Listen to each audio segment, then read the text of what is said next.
ဒီမှာမိချေနင်ငါ့ကိုဘယ်တော့မှအကိုကြီးလို့မခေါ်နဲ့တော့နင်းစားငါရှက်တယ်ဘာမဟုတ်တဲ့ငါစိုက်ဆိုတဲ့ကောင်ကြော်တက်တာတော့ခံရတယ်ဆိုတော့ဟာရာဇဝင်ရိုင်းလိုက်တာဘာမဟုတ်တဲ့ငါဆိုင်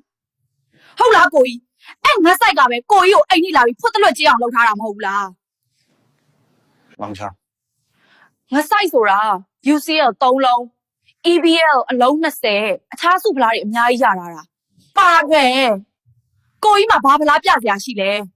ဖရင်မကြီးကိုကြီးကိုချစ်လို့ပေးထားတဲ့ရွှေစိန်ဖလားပဲရှိတယ်မို့လားမိုက်လိုက်အဲ့တော့ကိုငါဆိုင်ကိုဘာမဟုတ်တဲ့ကောင်လို့ပြောတာညီမလေးမကြိုက်ဘူးဟုတ်ပါ transcription ကိုငါဆိုင်ကညီမလေးအရန်ချစ်ရတဲ့ချစ်သူဖြစ်တဲ့အတွက်ညီမလေးအပေါ်ကိုသူရောက်သွားလဲညီမလေးကျေနပ်တယ်ဒါချမ်းမယ်ညီမလေး UCL ဝင်ခွင့်မရလဲဘာမှမဖြစ်ဘူးညီမလေးက UCL ရဦးတယ်ကကြောက်ရတယ်ကိုစီးပဲ UCL ရအောင်လုပ်စီသူလည်းမဖြစ်အောင်စူးစမ်းဒါပဲ